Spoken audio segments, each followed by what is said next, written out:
자, 우리 함께 오늘 말씀 제목 읽어볼까요? 시작. 일계명 우상 숭배라. 네, 오늘 신명기 5장 7절에서 10절 말씀을 우리 함께 읽도록 하겠습니다. 오늘은 우리가 한 절씩 교독하도록 할게요. 자, 5장 7절에서 10절 말씀 두 가지 버전으로 볼 건데 여러분 주보 보시면 다 나와 있죠. 네, 앞에 화면 띄워주셔도 감사하고요. 주보 보면 다 나와 있을 텐데, 자, 우리 함께 읽도록 하겠습니다. 화면 띄워주시면 감사하겠습니다. 목사님이 한 절, 여러분이 한 절씩 읽도록 할게요. 교독할게요. 목사님 먼저. 나 외에는 다른 신들을 내게 두지 말지니라.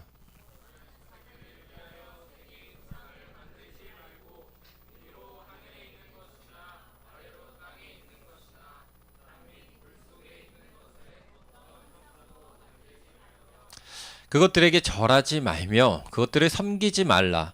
나 내 하나님 여호와는 질투하는 하나님인즉 나를 미워하는 자의 죄를 갚되 아버지로부터 아들에게로 3, 4대까지 이르게 하거니와.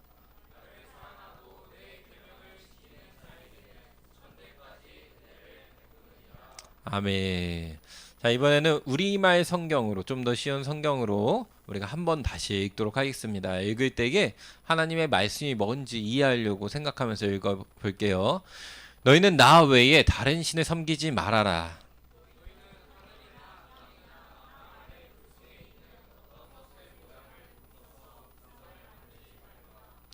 그것에 절하거나 그것에 섬기지 말아라. 나 여호와 너희의 하나님은 질투하는 하나님이다. 그래서 내가 나를 미워하는 자를 벌하고 그의 죄에 대하여 그 자손 3, 4대까지 저주를 내리겠다.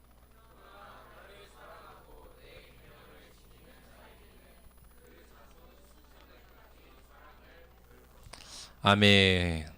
오늘은 우리가 오늘 10계명 중에 제1계명에 대한 말씀을 보도록 할 거예요. 여러분, 목사님 잘 보세요. 목사님 안 보이는 친구는 지그재그로 앉아서 잘 보이게 해주세요. 주아도 살짝 왼쪽으로 오고, 잘 안 보이는 친구들. 오늘 말씀에 나갈 때, 목사님, 우리 우상숭배. 여러분, 우상숭배 집에서 제사 지내요, 안 지내요? 거의 다 안 지낼 테고, 지낼 친구도 있어요. 여러분, 우상숭배 해요? 다른 신 믿어요, 수민아? 수민이 잠깐 안 보인다. 오른쪽으로 조금만 올래? 고마워. 여러분, 다른 신 우상 숭배 해요, 안 해요? 여기서 저는 절도 가요. 저는 가서 다른 데 가서 또 다른 신도 찾아요 라는 친구 없겠죠, 여기에. 근데 왜 목사님이 우상 숭배에 대한 이야기를 할까? 지금 추수감사주일 추석도 지났는데 왜 굳이 그러실까? 라고 생각되는 친구들이 있을 것 같아서 목사님 얘기해 줄 건데, 이것을 이해하려면 일단 우리가 영화를 한 편 같이 보려고 해요. 고개를 이제 싹 드네. 계속 들고 있어. 얘들아, 고개 계속 들어. 영화 한 편을 이제 볼 건데, 전사님 뒤에 띄워줄 건데, 우상숭배를 이해하기 위해서 우리가 짤막짤막 보도록 하겠습니다. 뒤에 불 꺼주시면 감사하겠습니다. 목사님이 옆에서 설명하면서 조금씩 보면서 설명하면서 넘어갈게요. 영화를 다 볼 수는 없고, 우리가 짤막짤막 볼 건데, 목사님 잠깐 부연 설명해 줄게요. 오늘 이 친구가 있어요. 과학자의 무신론자였던 아버지, 과학자와 그 아들이 있습니다. 이 아들은 하나님을 믿었어요. 믿었고 그 아버지와 대화하는 장면을 먼저 보도록 하겠습니다.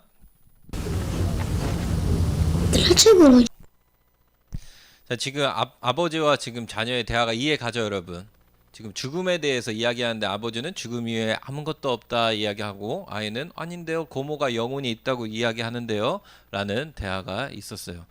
자, 28분 11초부터 좀 더 뒤로 한참 가야 됩니다. 마우스로 안 되나 보네요. 목사님 조금 설명해 줄게요. 그래서 이런 대화를 했는데 이제 그 다음에 무슨 장면이 일어나면, 이 아이가 스케이트 타는 걸 좋아했어요. 근데 아파트 앞에 뭐가 있었을까? 연못이 있었고, 계절이 언제인 것 같아요, 지금?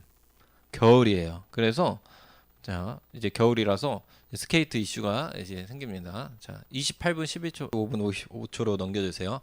자, 이해 가요, 여러분? 지금 연못이 단단하게 얼었는지 확인하기 위해서 뭘 했어요, 여러분? 계산을 했어요. 뭘로? 컴퓨터로. 지금 8일째 영화가 이어지고 있고, 이렇게 계속 준비해 주시고 하고 있다는 것. 그리고 그 다음에 이제 우리 장면을 보도록. 지금 옆집의 친구가, 지금 엄마가 막 급하게 뛰어 내려갔어요. 왜? 호수에서 스케이트를 타는데 무슨 일이 생긴 것 같아요. 그래가지고 지금 그 얘기를 듣고 옆에서 보고 무슨 일이 있지 하고 아버지가 그 호수로 자기 아이를 찾으면서 가게 됩니다. 네. 오늘 영화가 이해 가요, 여러분? 영화에 대해서 목사님 잠깐 설명해 줄게요. 아버지가 과학자였어요. 과학을 굉장히 신봉하고 무신론자였어요. 야, 무슨 신이 존재하냐? 그런 거 믿지 않아. 아이가 물어봤을 때 영혼에 대해서나 그런 거는 다 없어지는 거야 라고 이야기했었죠. 그리고 이 아버지는 누구보다도 과학을 잘 믿었어요. 그래서 어떻게 했어요? 사랑하는 아들이 스케이트 타고 싶어요 할 때 호수가 단단히 얼었는지 확인하기 위해서 어떻게 했죠? 계산을 했어요. 그것만이 아니고 영화를 보면은 이 아버지가 직접 밤에 가봐요. 안전한지 본인이 둘러보기까지 했어요. 그렇게까지 과학적인 계산까지 했고 그렇게 했는데 목사님이 질문해 볼게요. 모든 게 여러분 다 계산대로 했던 거대로 다 될까요? 세상에 그런 일들이 다 이루어질까요? 분명히 영화가 계속 지속됐는데 그럼에도 불구하고 그렇지 않은 일들이 발생할 수 있을까요? 없을까요? 있어요. 살아가는 가운데에. 이 아버지가 오늘 경험한 거예요. 본인이 끔찍하게 사랑하는 아들이었는데 그리고 그 아이를 위해서 과학적으로 다 계산해서 괜찮다고 했는데 오늘 그 일들이 되지 않았던 걸 오늘 이 아버지가 경험하고 뒤에 장면들이 더 있는데 하나님을 믿지 않던 사람인데 하나님께 나와서 하소연을 하기 시작합니다. 그런 장면들이 있어요. 목사님 오늘 질문해 볼게요. 이 우리가 우상 숭배라고 할 때 여러분 목사님 저는 다른 신 믿지 않는데요. 저희 집 제사 안 하는데 이게 중요한 게 아니에요. 하나님이 말씀하실 때 우상 숭배라 할 때는 다른 신이 예전엔 있었거든요. 오늘날에는 우리에게 있어서 우상이 뭔지 아세요, 여러분? 우상 숭배하는 것들이 오늘 이 사람처럼 과학은 완전하다고 믿는 과학 만능주의적인 가치관을 갖고 생각하는 것이 바로 우상이에요. 그 과학이 완전하다 생각하는 것이. 그뿐일까요? 우리 친구들에게 뭐가 있을까요? 나는 좋은 대학 가야 돼. 좋은 대학 갈 거야. 난 좋은 대학 가기 위해서 열심히 달리고 수고하고 노력할 거야 라고 하는 그 좋은 대학을 추구하는 것이 뭐가 될 수 있어요? 나의 우상이 될 수 있어요. 또 그것만일까요? 나는 돈을 많이 벌어야 돼. 나는 인기가 있었으면 좋겠어. 나는 인스타나 이런 데 팔로워가 나 많고 내가 올리면 사람들이 친구들이 좋아해. 내 외모나 내 인기, 내가 갖고 있는 개성과 이 모든 것들을 친구들이 좋아하는 거에 너무 신경 쓰고 하는 것들이 뭐가 될 수 있어요, 여러분? 우상이 될 수 있어요. 목사님 오늘 얘기하는 건 오늘 영화를 봤지만 봐봐요. 영화에서 오늘 이 사람은 자신만의 우상을 섬기고 있었어요. 이 사람은 난 무신론자네. 아무도 안 믿어. 나는 과학자고 이성을 중요하게 생각해. 라고 하는 우상에 빠져 있었던 거예요. 우상이라는 건 여러분 목사님 얘기해 줄게요. 눈앞에 뭐를 신주단지를 만들어 놓고 하나님이 말씀하시는 오늘 신명기 말씀 속에서는 출애굽기 말씀 속에서는 너희가 무엇을 만들어 놓고 거기에 절하지 말라고 했지만 단순히 절하는 것만이 아니라 오늘날 시대는 뭐예요? 눈에 보이지 않는 것을 우리는 여전히 섬기고 있어요. 좋아하고 그것을 따라가고 그것을 추구하고 우리의 인생에 굉장히 큰 동기와 우리의 모든 것이 된다면 하나님보다 앞서는 마음이 된다면 그게 다 무엇이라고요, 여러분? 우상이에요. 근데 봐봐요. 십계명 제1번이에요. 우상 숭배는 굉장히 무서운 결과를 가져온다는 것을 하나님이 굉장히 싫어하시는 죄라는 것을 담임 목사님 항상 말씀하세요, 안 하세요? 항상 말씀하세요. 우상 숭배의 결과와 그 대가는 너무나도 끔찍하고 너무나도 하나님이 싫어하시는 일들이라는 건 우리가 너무나도 잘 알아서 목사님 말하지 않을게요. 근데 그 우상 숭배를 오늘 예수님을 믿고 하나님을 믿는다고 하는 우리도 우상 숭배자가 될 수 있어요, 없어요? 우리도 우상 숭배자가 될 수 있는 거예요. 눈에 보이는 제사는 안 할 뿐지언정 눈에 보이는 다른 거는 나는 안 한다고 할지라도 교회를 다니고 예수님을 믿는 사람 안에도 늘 있을 수 있는 것이 우상 숭배예요. 목사님이 이런 예화를 한번 좀 드리고 싶어요. 예를 들어서 교회 안에도 우리의 다양한 우상 숭배가 있을 수 있는데 찬양팀이 너무 하고 싶어요. 근데 찬양팀이 너무 하고 싶은데 그 하고 싶은 이유가 하나님을 찬양하는 것보다도 내가 이 무대에 서서 찬양하는 것을 너무나도 하고 싶어요. 그런 마음이 있을 수 있고 내가 어떤 임원으로 섬기고 나도 리더가 되고 빌더가 돼서 이런 것들을 교회 성청소년께서 하고 싶어요. 하지 말라는 게 아니에요. 그런 것들을 하고 싶어요 하는 근데 그 마음의 동기와 하고자 하는 마음이 친구들에게 속으로 칭찬도 받고 인정도 받고 싶은 마음이 만약 그 안에 있다라면 누구나 이 마음은 당연히 가질 수 있는 마음이거든요. 하지만 하나님이 뭐라고 말씀하실까요? 하나님께서 아마 이렇게 말씀하실 거예요. 너는 나보다 너 욕심을 섬기고 있구나. 다른 인정받고 싶은 마음, 다른 추구하고 싶은 마음들이 더 앞서 있구나. 하나님은 우리의 마음에 있는 속 마음을 보시는 분이에요. 왜? 사람은 사람을 속일 수 있어요. 우리는 옆에 있는 사람, 목사님, 옆에 있는 아내, 옆에 있는 누구든 목사님도 속일 수 있어요. 하지만 누구는 속일 수 없어요? 하나님은 속일 수 없는데 그 하나님은 여러분의 마음 속에 있는 마음의 동기와 그 이유를 궁금해하세요. 너는 이걸 왜 하려고 하니? 너는 이 마음에 진짜로 왜 있니? 라고 하나님은 그것을 보시는 분이에요. 그래서 예를 들어서 뭐 이럴 수 있어요. 목사님이 예전에도 얘기했던 것 같은데 어떤 사람이랑 화해하기가 싫었어. 너무 화해하기 싫었어. 저 사람이 너무 못되게 하고 이래서. 근데 하나님 말씀을 봤는데 어느 날 화해해야 된다는 말씀이 있었어. 근데 봐봐요. 개인적으로 화해하기가 싫어. 근데 하나님 말씀에서 화해하래. 그러면 화해하기 싫어도, 내 마음 하기 싫어도 화해하러 그 사람한테 가고 사과하는 것이 내가 원하는 거예요? 하나님이 원하는 거예요? 하나님이 원하는 것이고 그거에 따라가는 것이 순종하는 거고 하나님을 섬기는 거예요. 하나님을 예배하는 거예요. 그게 하나님을 예배하는 거예요. 내가 원하는 마음, 나 저 사람이랑 화해하기 싫은데요? 라는 마음이 너무 커서 화해하지 않고 있어. 그것은 내 마음을 섬기고 있는 거예요. 나를 섬기고 있는 거예요. 그것은 하나님이 아니라 나 자신을 우상 숭배하고 있는 거예요. 근데 하나님을 예배한다고 할 때, 하나님을 정말로 믿고 섬긴다고 할 때는 예배가 꼭 우리가 드려지는 이 예배가 아니라 하나님 말씀 때문에 나 저 사람이랑 화해하기 싫은데요. 하나님 화해하라고 하시니까 내가 더 손해보는 것 같아도 하나님 가서 사과하고 화해하도록 하겠습니다. 가서 화해하는 게 누구를 예배하는 거라고요? 하나님을 예배하는 거예요. 그것이 하나님을 믿는 거예요. 그러니까 우상 숭배라는 것은 얘들아, 목사님 잘 봐.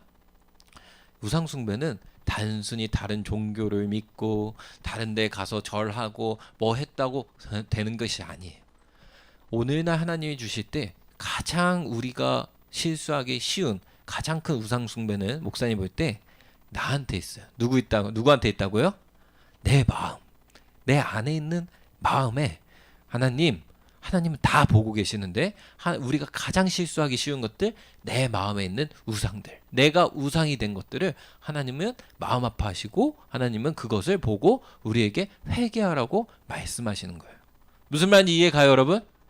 네. 이제 말씀 마무리하려고 해요. 말씀 마무리하려는데 우리가 딱 이렇게 의자를 생각해 볼게요. 여기 의자가 있고 두 개 의자가 있다고 봐요. 하나님 앞에 우리는 의자가 있는 하루를 살아갑니다. 근데 하나의 의자는 내 욕심과 내가 원하는 것에 끌려가는 의자예요. 내가 원하는 대로 하는 것. 하나는 하나님이 원하시는 대로 살아가는 의자예요.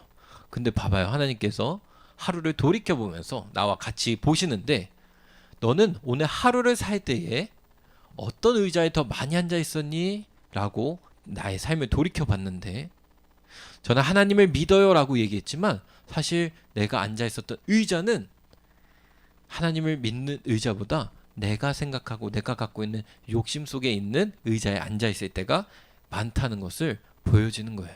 그게 목사님도 그렇고 여러분도 가질 수 있는 마음이에요. 마지막으로 목사님이 이제 말씀 정리하면서 얘기할게요. 목사님, 그러면 어떻게 해야지 우리가 일상생활에서도 살아갈 때에 우상 숭배하지 않고 나를 내가 원하는 대로, 내가 추구하는 대로만이 아니라 하나님을 정말로 예배하면서 살아갈 수 있을까요? 그걸 어떻게 해야지 분별할 수 있을까요? 그걸 구분점이 뭘까요? 여러분 궁금해요, 안 궁금해요? 궁금해요. 봐봐요. 가장 중요한 것을 목사님 얘기해 줄게요. 결정의 권한, 다시 말하면 선택을 할 때에 그 결정이 어디에 달려있냐 봐야 돼요. 무슨 말이면 아까 목사님 얘기했잖아요. 하기 싫은데도 하나님 말씀이라서 하는 경우가 있고요. 하고 싶은데 하나님 말씀 때문에 안 하는 경우가 생기고 이렇게 결정에 결국 척도가 되는 결정이 되는 모든 그 결정을 내릴 때의 그 결론이 하나님 말씀으로 하나님 때문에 되는 것이 맞는 거예요. 무슨 말인지 좀 어렵죠, 여러분? 어렵죠? 네, 어려울 것 같아요. 어떻게 쉽게 얘기할까 하는데 이런 거예요. 여러분, 눈에 보이는 거 드러나는 거는 되게 똑같아요. 예를 들어서 목사 예전에 얘기했잖아요. 지지난주에 내가 세상에서 일을 열심히 해요. 일을 열심히 한다고 했을 때, 자, 일을 열심히 하는 사람이 있어요. 그 사람에게는 두 가지 동기가 있을 수 있어요. 첫 번째 동기는, 물론 그것도 필요하다고 얘기는 했지만, 첫 번째 동기는 이 사람은 지금 열심히 해서 내가 좋은 승진하고 좋은 자리를 더 가져가고 좋은 기회를 갖고 싶어. 그리고 내 저 자식, 목사님도 자식이 있죠. 자녀와 아내와 우리 가족을 잘 부양하고 싶은 마음이 있어요. 그게 꼭 잘못된 건 아니지만, 근데 그게 비로소 가장 중요한 마음의 동기예요. 그게 너무나도 중요한 동기라서 이 동기를 바탕으로 열심히 일을 하는데, 내가 좋은 사람으로 일들이 잘 되고 함으로써 내가 잘 살고 우리 가족이 잘 살기 위해서 하나님도 잘 믿어. 그래서 하나님이 나에게 복을 주신다는 마음을 갖고 있어. 만약에 마음의 첫 번째 마음, 이 마음은 누구를 지금 향하고 있어요? 나 자신을 향하고 있어요. 나로부터 시작해서 열심히 일하고 있는 거예요. 자, 봐봐요. 똑같이 열심히 일하는 두 번째 사람이 있어요. 하나님을 믿는 사람이 동시에 똑같이. 근데 이 사람은, 두 번째 사람은 열심히 일을 하는데 내 가족을 사랑하고 부양하고 수고하고 노력하라는 하나님 말씀도 있고, 이 일을 통하여 세상 사람들에게 하나님이 사랑을 전파하라고 했으니까 해요. 근데 열심히 일하는데 이 사람은 이렇게 막 하거든요. 근데 어느 순간 하나님께서 말씀하셔서 그동안 수고하고 노력한 건 내려놓고 다른 거 하라고, 아니면 중간에 뭐라고 하실지라도 아무 거리낌 없이, 네, 너무나도 속상하고 안타깝고 하지만 하나님이 또 다른 선한 길로 인도하실 것을 믿기 때문에, 하나님을 믿기 때문에 내려놓을 수 있는 사람. 그리고 열심히 일하고 수고한 모든 것들이 단순히, 물론 가족들도 부양하고 모든 것들이 있지, 나도 잘하고 하는 것이 당연히 좋지. 근데 그것보다도 하나님이 우선되었기 때문에, 하나님을 위해서 이 모든 일들을 하고 하나님이 주신 이 때에 열심히 일하라고 하셨으니까 열심히 일하고, 사랑을 전하라고 하셔서 전하고 있었기 때문에 하나님이 다른 거 하라고 하실 때에 멈출 수 있고 중간에 다른 걸 할 수 있는 이 두 번째 사람은 첫 번째 사람과 완전히 달라요. 첫 번째 사람은 그 열심히 일한 게 사실은 하나님을 위해서 합니다라고 얘기했지만, 사실 정말 깊은 곳에 보면은 내가 잘 되고 우리 가족이 잘 되고 잘 살아서 하나님의 축복을 받기 원한 거였고, 두 번째는 우리 가족을 똑같이 부양하고 열심히 일하고 하는 것도 당연히 마음이 있지만, 두 번째 사람은 정말 그 일을 한 것이 하나님이 내게 주신 이 사명이고 이 땅에서 해야 되는 것들이기 때문에 내가 하고 있습니다. 하지만 하나님이 언제나 말씀하실 때는 하나님 멈출 수 있겠습니다, 멈추겠습니다 라는 마음, 언제든 원한과 다름없이 갖고 있는 사람은 지금 중심에 하나님이기 때문에 전혀 같아요, 달라요? 다르다는 거예요. 이거를 여러분 아셔야 돼요. 이게 바로 우상숭배의 지금 핵심이고, 이게 바로 내가 우상숭배 될 수 있는 것들을 하나님 말씀하시는 거예요. 되게 어려운 거예요, 여러분. 어렵고 힘든 거예요. 근데 목사님 여러분께 도전하는 것은, 이 신앙의 깊이 어느 순간 갑자기 여러분 거기까지 뻥 해서 됩니다라고 할 수는 없지만, 그래도 여러분 기억해야 되는 게 뭔지 아세요? 우리가 가야 할 방향이 여기예요. 하나님의 말씀을 우리가 예배드리고 기도하고 말씀 묵상하고 할 때에 우리는 이 방향으로 가고, 우리는 이 신앙생활을 하면서 나아가는 거예요. 알았어요, 여러분? 그리고 우리가 기도하고 하나님 앞에 나아갈 때에 이 길로 갈 수 있도록 인도해 주세요. 성령님께서 인도해 주시고 하나님께서 여러분의 수준에 맞게, 여러분 각자에 맞게 이 길을 갈 수 있도록 인도해 주시는 분이십니다. 이걸 꼭 기억했으면 좋겠어요. 이제 우리 함께 찬양하고 이제 기도하려고